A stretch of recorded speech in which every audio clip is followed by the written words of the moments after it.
You really consult your white level partner that, hey, this is the client we are talking with, this is the scope of work, what do you think, what your cost will look like?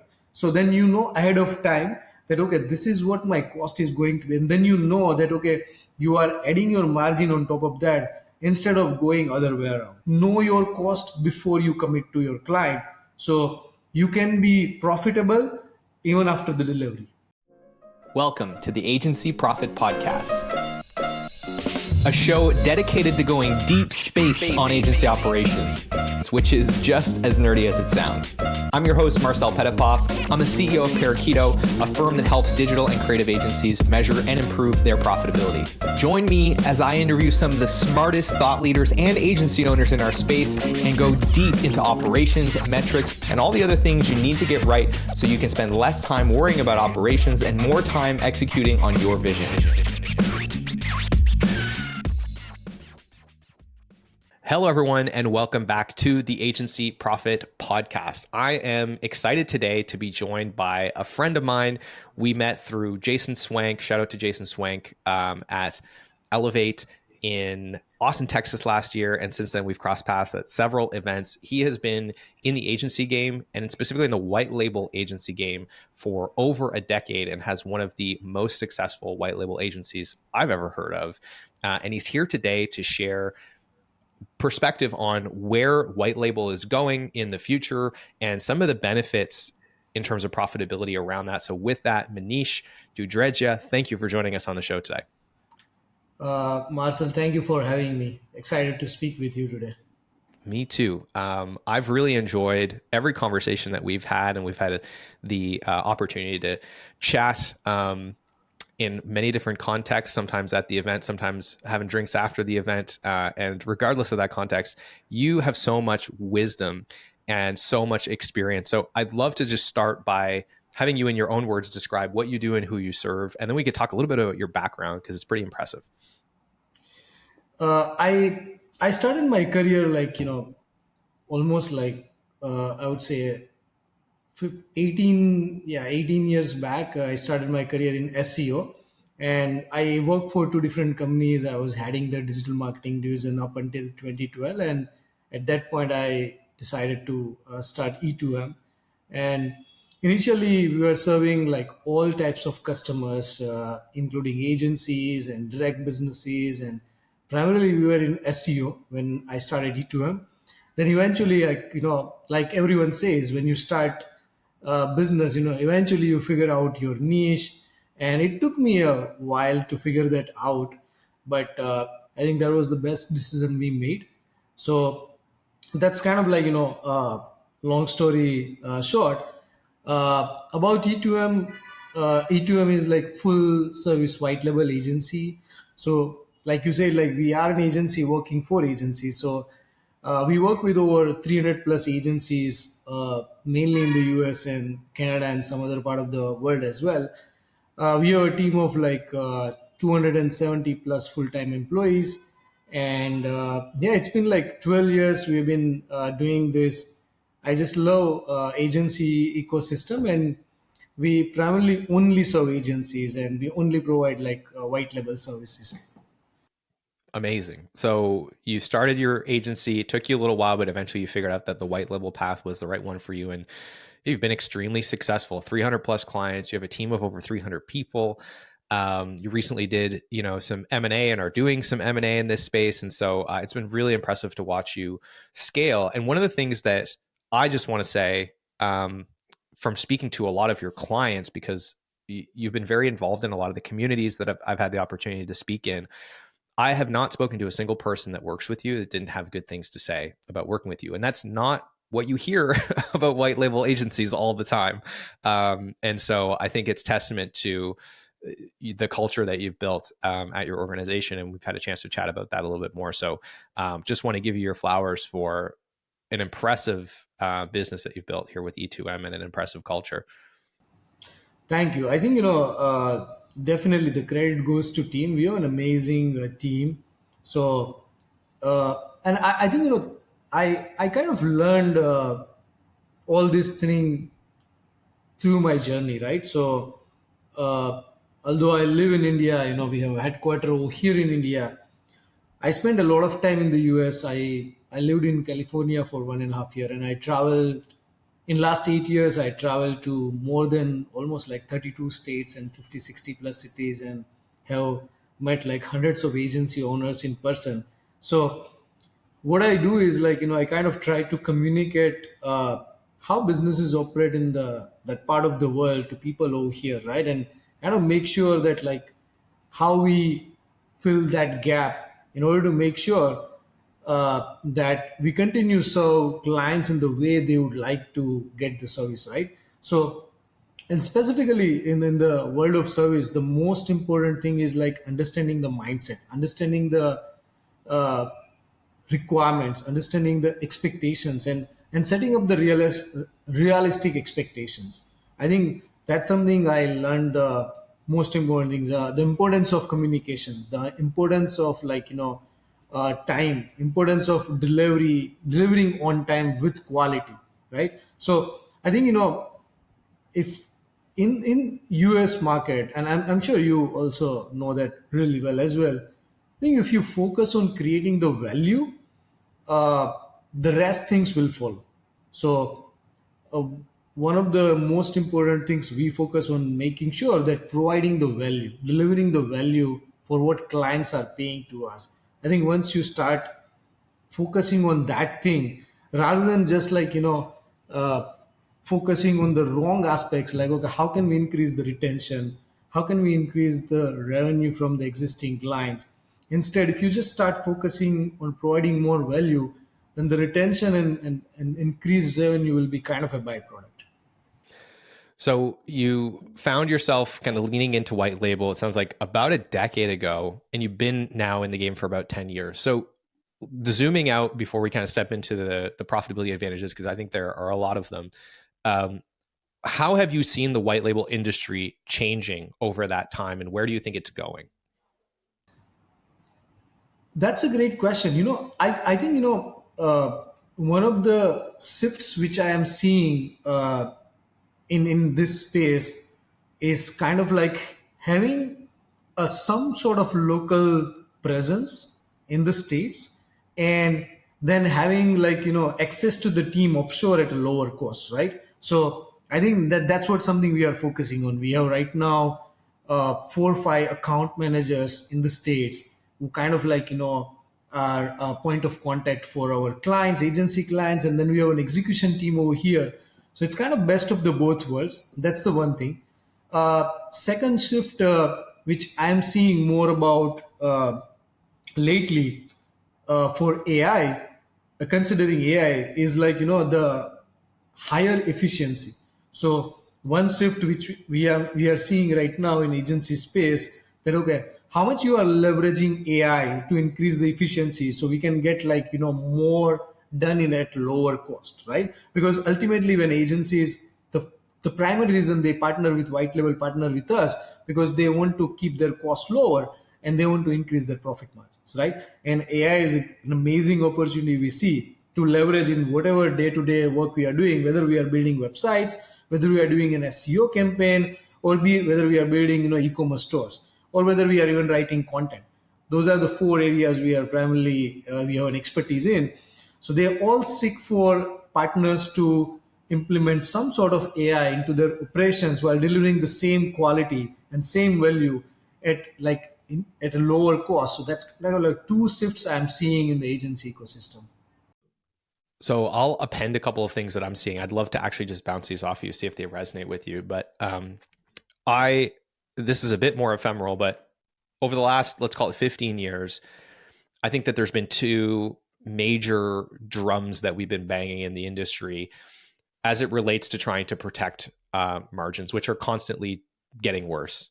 That's just kind of an economic law in every industry that margins get worse over time. It's happening in the agency space, and it went really fast between 2019 and 2023. There was a massive depreciation in agency margins during that time period because of COVID. And that did two things simultaneously. It globalized competition very fast because remote work took like a 10 year at least leap forward overnight. And onshore salaries went through the roof in 2020, 2021. So that created this massive pressure. And then you have AI entering the chat. And this has like really accelerated things. But through that whole time, all the way from the 90s till now, we've been seeing margins erode. And one of the common themes that we've been talking about is specialization.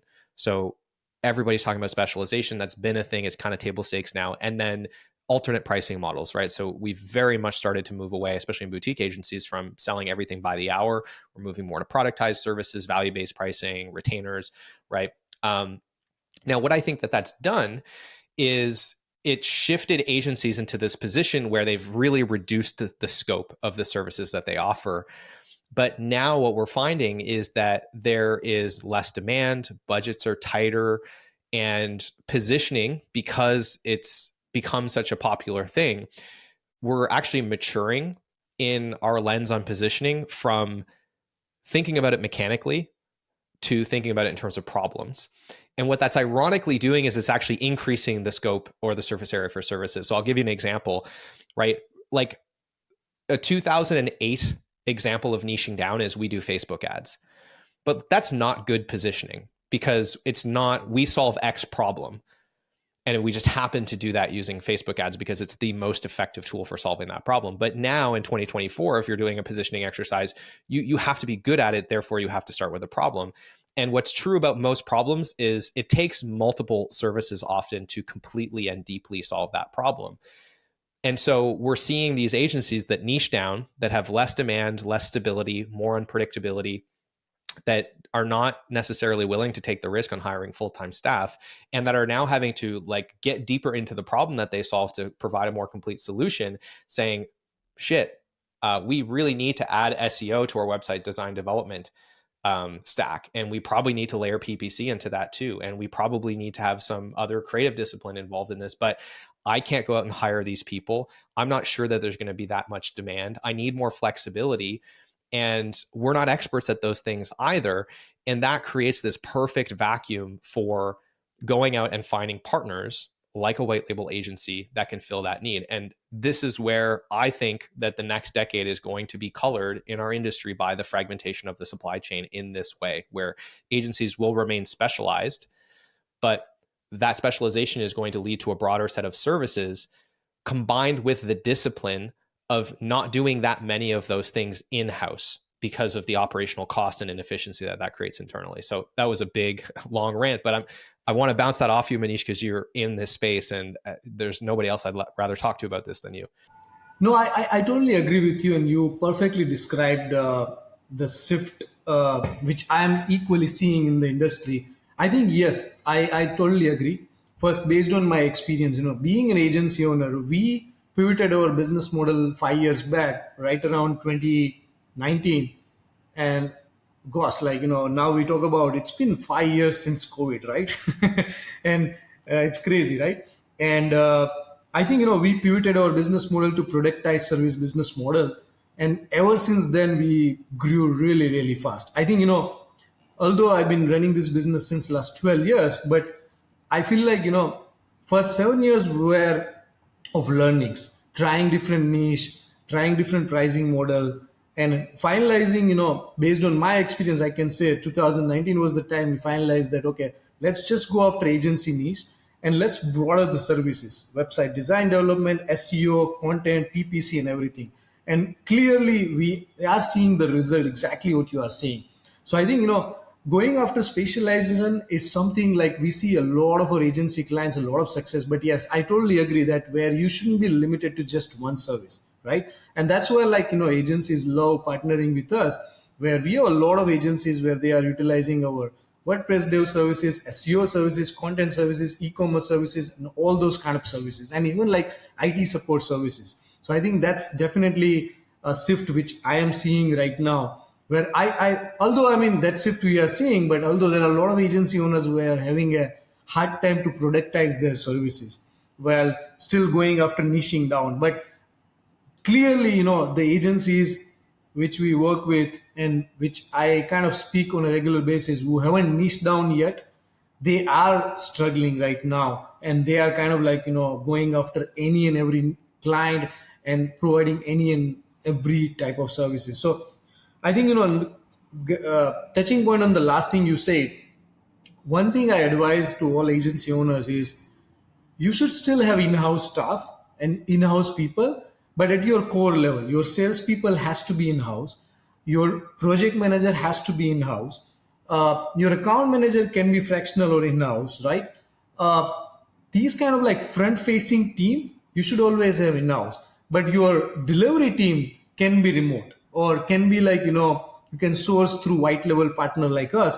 I think that creates the best of the both worlds, and that kind of creates like, the best, I would say, matching team, kind of like where your front facing team who is like handling, because we always recommend to our partners, we don't want to communicate to your clients, we let us just be behind the scenes, let us just focus on execution and delivery. Let your front facing team, your project managers, your account managers, your salespeople communicate with your clients. And I think, if agencies are focusing on, three things like, finding the right niche where your TAM, total addressable market, is huge, making sure you have a broader service catalog, and third thing, having an in-house team of like project managers, account managers, and, I would say even sometimes, if you are very much focused on creative side, having UI UX designer in-house makes a lot of sense as well.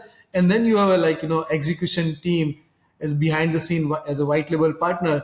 I think that creates a very sustainable agency business model in the longer run. So before I respond to this, I want to make it clear that Manish is clearly biased, right? He runs the one of the largest white label agencies in the world. But I have no horse in this race. We're not partnered. I have no incentive to send you any business or to talk you up. I don't have any association with any white label agency that has some kind of monetary kickback to me. But I know from auditing several hundred agencies in the last 6 years that all of the most profitable agencies that we've looked at were structured exactly the way that you just described. And the difference was not marginal, it was significant, where they held on to the highest leverage parts of a client relationship, being the sales, the account management, the project management, and maybe some of the strategic execution. And then they often shipped the lower value, higher risk work, which was a lot of the execution, to white label partners. And it allowed them to scale very quickly, have extremely high margins on the revenue that was left over. And these were incredibly profitable businesses that were also very resilient, because when they had fluctuations in work, when they maybe had lapses in demand, they were much more elastic and reactive to that because they didn't have as big of a carry on staff and overhead. And so, again, I have no incentive to say this. These are just the things that I've observed empirically in the data from the agencies that we've looked at. And it's why I'm so bullish on this going forward. And I think that it works across two vectors. It can work in a single service offering. So let's say, for example, you are an SEO agency and you only do SEO.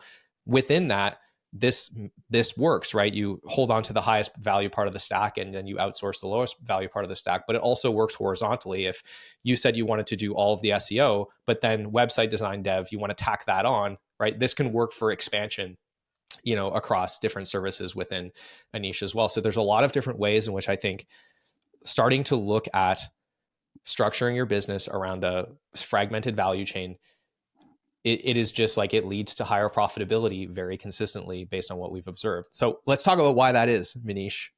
Why are some of the reasons that this creates so much more profitability? I think the first clear thing is the currency conversion difference, right? Where you are pretty much getting like high quality, highly experienced team hiring. You'll be able to get that team at lower cost. Kind of like pretty much one third or one fourth compared to the US and Canada, and just because of the currency conversion, right? Where we have like amazing talent. I mean, in general, I'm not talking about our company, right? If you kind of like partnering with any white level partner overseas, then pretty much like you can get in a range of like get that work done at like $30 to $40 an hour, which you can absolutely charge for like anywhere between 100 to $200 per hour, probably more than that. Like some of the larger agencies we work with, they pretty much charge even like, 250 or $300 per hour, right? So I think kind of creates the best of the both worlds. And my classic example, just switching a gear for a while, like if Apple would be manufacturing iPhones in the US, they would be probably selling at like 2x 3x prices than what they are selling at, right? I mean, if you always see Apple products, they say designed in California and assembled in China, right? So I don't want to go into They that. wouldn't have $1 trillion in cash sitting in their coffers either. Yeah, right. So I don't want to get. I know there is a whole debate going on about like the manufacturing in the US and everything. So we don't want to go there. This is what reality, right? It's a clear thing. So what you are doing is you are just again getting back to my point. We are a part of globalization. So I read a really good line last month. Where the talent is everywhere, opportunities are not, right? So you just want to leverage the talents, whichever form and wherever it is available, in order to make sure, as long as it makes sense for your business. So I think that's the primary reason why the profitability are higher when you kind of like partner with white label partner. So I agree with that. But I think that there's two factors that are really important, and in tandem, it's what creates this exponential advantage. So yes, it is true that there's a lower labor cost in offshore markets, even nearshore markets. That in and of itself is great, but it's that paired with the elasticity of that labor that makes it an incredible thing. Because historically, if you wanted to hire freelancers, the idea was you would pay a higher premium on an hourly basis, but the upside of that was that you only paid for time that was being utilized, and it was very flexible. If you didn't have the work, you let those people go. If you did have the work, you brought those people in. And so you would often end up with similar margins at the end of the day. It's just that one kind of style of labor was designed for more flexibility, while a full-time hire, you get a lower cost per hour because you're buying their time in bulk basically at a value, but you are then on the line to keep them utilized. So you need to have more certainty in order to make that bet. But when you go to somewhere like India and you hire someone like E2M, you both get the elasticity and the risk insulation without any cost premium, and in a lot of cases, actually a reduction in cost. And that is the thing that is so powerful about this, and why I think it has such a significant impact in the agencies that we've looked at that have really leaned into this. Yeah, I think the flexibility is something agencies love working with partner like us or any other white level partner, right? Where you are not committed to the long term, and there are flexible business models. So, in the classic, there are multiple business model. There is a project to project business model. There is like time and resources, dedicated model, and the model we have, which is very different, productized service business model, where agencies kind of like have a freedom to start with like as low as like just 20 hours per 5 hours per week, all the way to go to like 20 40 hours a week, right? So, and they have a pure flexibility when you work with any kind of partner. So I agree with you that and then those are the things I would highly recommend, regardless of the partner you work with, like agencies. One of the things you really want to make sure when you work with white level partner is like you should not be locked in a long term contract, because otherwise, because agents, we totally understand that agencies, the businesses are dynamics, right? So it's not like the consistent volume. So you should be able to work in a fashion with a business model where you have an option to kind of like scale it down or scale it up depending on your needs. So that's where and you are getting like value for every single dollar you are paying for, right? So because these factors, it's not just hiring a white level partner, but you are hiring someone where you are getting a lot of flexibility that will make sure to uh, solve the end purpose, which is like maximizing the profitability. Do you want some free resources to help you measure and improve your profitability? If you do, then I want to tell you about our agency profitability toolkit, which you can grab absolutely free in the show notes or by heading to parakeeto.com/toolkit. It's packed with training videos, cheat sheets, templates, and all kinds of other great resources to help you start measuring and improving the essential metrics that are going to drive better profitability in your business. And it's helped thousands of other agencies around the world do the same.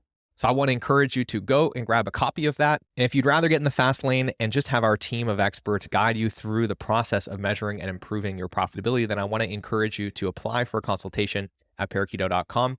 And with that, I want to thank you again for tuning in. I hope you enjoy the episode, and I'll let you get back to it. Yeah. And so let's talk a little bit more about the different models, because how this creates risk insulation is can be different depending on the model. And so the first obvious one is utilization insulation. And that's inherent in these models that allow you to spin talent up and down and flex talent up and down with very little latency. So that obviously helps with, you have more work, you have less work, you're basically not worrying about utilization, which if you've ever struggled with utilization, you know how expensive that is and how quickly it chips away at your utilization. The other side of this is, I'll give you an example. We had a firm that we worked with, and the way that they worked with their white label partner was they would sell a deal, let's call it $10,000 a month. And they had a certain percentage of that revenue that was allocated to the white label partner to do their scope of work. So let's say, for example, this was SEO. So they sell a $10,000 a month SEO package. They say, okay, 30% of this goes to the white label partner, who is responsible for content, backlink building, and technical SEO, and then website maintenance. And so from that standpoint, they had a perfectly predictable cost model around the highest risk portion of that engagement. And then the other 70% of the revenue, they earned incredibly profitably, because it was basically just project account management and a little bit of strategy. It was an unbelievable business model, and they were able to scale extremely quickly and very profitably because of how they architected the relationship, and that created margin insulation risk beyond just the utilization insulation. So like these things they're a bit nuanced, but they're really powerful when you start to dig into them. Yeah, I totally agree. You should know what you will be paying to your white level partner or anything, external people you are working with.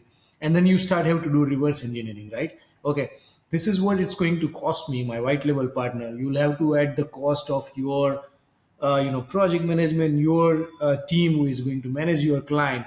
And that's how you are deciding the profit, right? So usually the agencies we work with, they mostly they do the 3x 4x of our minimum 3x to 4x of what we charge them. So there are two ways to kind of figure it out. Either you identify the cost you will be paying to your white level partner, and then you add margin on that, or you kind of decide. So sometimes you, if you are in a very competitive niche and competitive market, maybe your hourly rate is not that great, right? So then you have to figure out that, okay, I might go with a freelancer who will be actually charging me less than white level partner, because this white level partner wouldn't make sense for me to be profitable. So a lot of time it happens, agencies come to us and they are like, oh, we cannot afford this thing because our margins are not that great, right? So I think you just need to make sure as an agency owner that you either do a reverse engineering, or you just figure out that, okay, how can I keep my margins, and accordingly you identify the white level partner or a freelancer. And that is, I think, the key idea, because the thing that I see people do when it comes to white label is they get really short-sighted. And this is such a trap in service businesses in general. They get focused on quantity of revenue instead of quality of revenue. But if we take a step back, let's take this example that we gave earlier of, okay, we sell a $10,000 a month SEO thing. Well, let's imagine that the scope of work to deliver that is 100 hours per month. So if you did all of that work internally, your average billable rate would be $100 per hour. But if, for example, we said, okay, we're going to take 30% of that, so $3,000, we're going to pay it to a white label agency. So instead of $10,000, that's basically a $7,000 a month contract for us now. But the remaining work is only 20 hours a month, because it's just the strategy, the account management, the project management. Well, in that case, we now earn $7,000 in 20 hours, which is a $350 average billable rate. That sounds crazy, but like the agency we looked at that was doing this, their ABR was even higher than that. And this is exactly what they were doing. And so, yes, you make a little bit less revenue, but your margin on that revenue is so much higher because you are retaining all the highest quality revenue. And then you're able to partner with someone else on the rest of it. And so in aggregate, that additional margin gives you probably better bottom line, more cash and oxygen to scale. And there's actually less friction to scale, because your operations, you don't have to worry about the most complicated part of the operation in terms of scaling. and the largest share. So that's like a big idea, is don't focus on the $3,000 that you're giving up. Focus on all the additional margin that you make by earning the remaining revenue way more efficiently. Yeah, and one thing I would also say that, uh, when you work with any white label partner, leverage their team for pre-sales help as well. So a lot of times I see the agencies make the mistake. They close the project and then now they have very little budget for white label partner, and they are like, hey, we already closed the project, and then we have a tight situation. We cannot. And sometimes, you know, because they have committed to their clients, they have to hire white label partner at higher cost, and they end up getting in a situation where they are not making a huge margin. So I think, one thing you really want to make sure as an agency owner, that you really consult your white label partner, that hey, this is the client we are talking with, this is the scope of work, what do you think, what your cost will look like. So then you know ahead of time that okay, this is what my cost is going to be, and then you know that okay, you are adding your margin on top of that instead of going other way around. So I think that's the one of the most important thing I would say, that know your cost before you commit to your client, so you can be profitable even after the delivery. 100%. Okay, there's one last thing I want to double click on here before we wrap, which is the difference in a founder time and founder focus that can come with really strategically going after white label partners. And so to frame this up, I want to come back to the thing I talked about earlier, which was internal specialization. And so the reason I know this is going to happen in agencies is A, because it's already happening, and B, because if you look at every other mature industry, this becomes such an important part of business strategy. Where you look at airlines, for example, it's like one is going to be the budget airline. So they're in an efficiency game.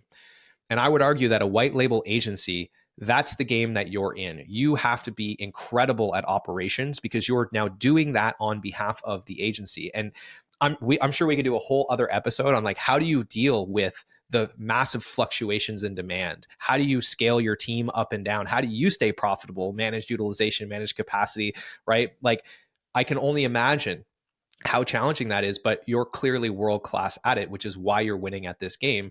Whereas you go to somewhere like Southwest Airlines, they're clearly customer service focused. And then you go to something like Emirates Airlines, and they're a luxury brand experience, right? So that is a super competitive market. And you can see an organization really has to look inwards and say, what is in our DNA? And let's really focus on those things and keep those things as core competencies in the organization and push everything else out. And I think the same thing is going to be true for agencies, where they have to start to recognize, okay, we're a really good sales and marketing or a really good strategy or really good account management organization, but we're not good at operations and execution. And that's why we should partner with someone that is, and that combination is greater than the sum of its parts. And so for a founder that maybe is not geared towards efficiency, operations, managing, like all of these things that need to be true for you to have a big delivery team, how can partnering with a white label agency save them time and help them scale quicker and with fewer headaches? I think that's a great question. So I see a lot of agencies, which they are amazing at sales and then branding and scaling their agency business. And they pretty much like lack at like processes and having a processes at operational level, right? So when they partner with us, we have our internal SOPs and processes and everything which they leverage to kind of like make sure that they are getting that along with a white level partnership, right? So when you I always feel like that, identify uh, your core expertise, right? And we always say like, okay, shall we focus on our strength or improving on the weaknesses, right? So as an agency owner, if you are really good at this thing, yeah, find someone who have a strong operational efficiency and make sure you leverage that, so you don't have to reinvent the wheel, right? So I think that's something I would say, that we're leveraging someone's processes, someone's SOPs and everything, and sometimes making it hybrid as well.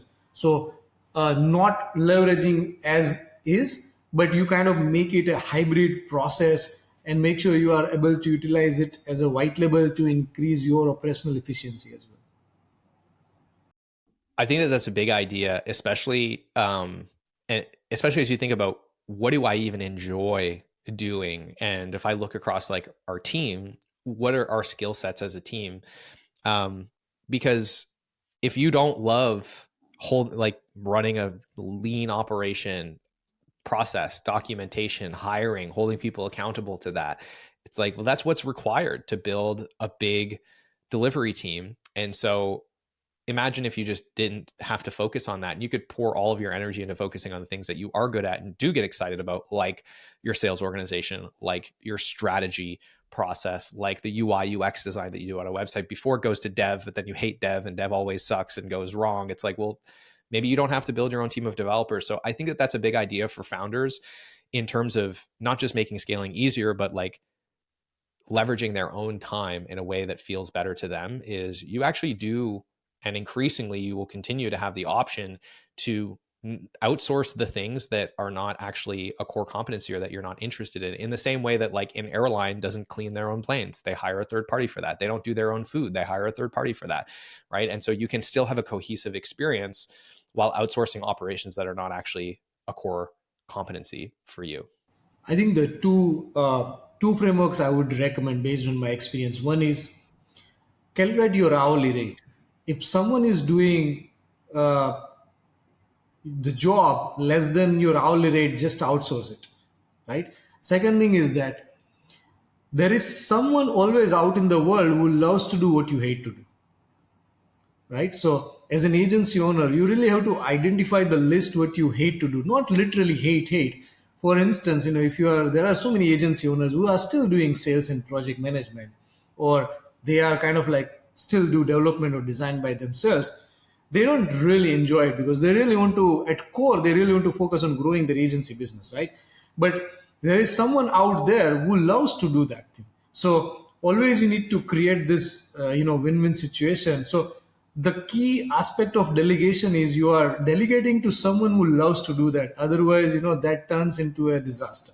So, I think I always followed these two frameworks. If I want to do something, I always identify, can I get it done at lower cost? Just outsource it, right? So I can focus more on it. So I totally agree with you. And I think, that's kind of sums it up that, okay, there are companies who are, really good at like operations, hiring and focusing on all that sort of stuff. Let's just like, get that done from that. And you are really good. And so what we are like, we are not great at like selling to end businesses in the US. And that's what I did, right? We are not good at that. For that, we had to hire like, so many people in the US, like all salespeople and going after like, direct businesses. Instead, we were like, okay, there is someone like likes to do what we hate to do. So it's kind of like create a win-win situation. So with all of that, I know we're getting to time here, Manish. For those that are interested in following you and what you're doing at E2M, where should we send them in the show notes? I think our website is the best place to kind of like, learn about what we do. It's e2msolutions.com, and I'm super active on LinkedIn and Twitter both. If you search my name, you will only find me with my first name and last name, Manish Dudharejia.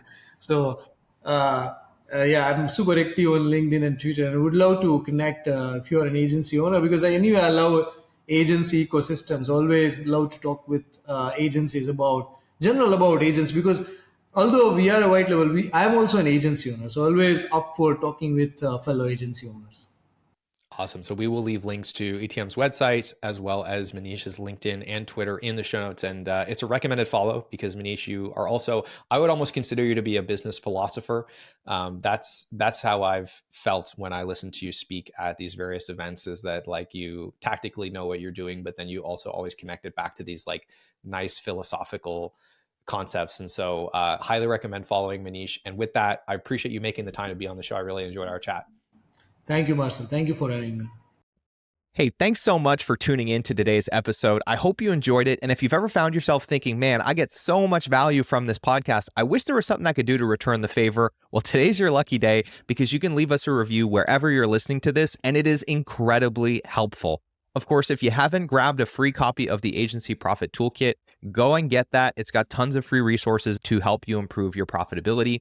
If you're looking to get in the fast lane and get help from experts to improve your profitability and measure your most important metrics, then apply for a consultation at Parakeeto.com. We'd love to chat with you and figure out how we can help. With all of that, thank you so much for being a listener, and we will see you on the next episode.